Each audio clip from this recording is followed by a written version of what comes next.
ఈ కొలువులు వ్యాపారాలు బంద్ చేసి ఓ 10 బాతులను పెంచుకుంటే బాగుండనిపిస్తుంది. అగో బాతులు పెంచుకుని ఏం చేస్తారు అని అనుకుంటుర్రా? ఏముంది, మంచి గిరాకీ ఏదన్నా వస్తే గట్టి ధరకు అమ్మేయచ్చు. నిన్న ఇలా బాతుల దందా బాగానే నడుస్తుందని టాకు. ఏమో మంచి గిరాకీ ఒకటి బ్రెజిల్ నుంచి తలిగితే లైఫ్ సెట్ అయిపోతుంది కదా. ఇక్కడ చూస్తుండ్రుగా, మంచిగా చూడుర్రి, ఏవో బాతులు అటు ఇటు తిరుగుతున్నట్టు కనబడతాయి.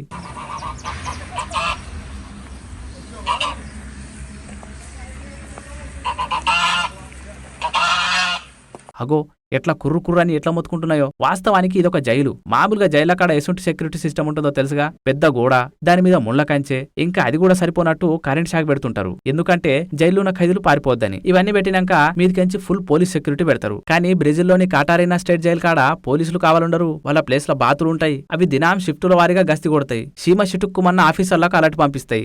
గమ్మత్తే ఉంది కదా. బాతులకు జైలు డ్యూటీ ఎందుకు ఇస్తున్నారంటే అవి ఎసుంటి సంఘటన అయినా పసిగడతాయంట. ఏదొచ్చినా సప్పుడు చేస్తాయంట. వీటి సప్పుడుతోని జైలు పోలీసులు అలర్ట్ అవుతారంట.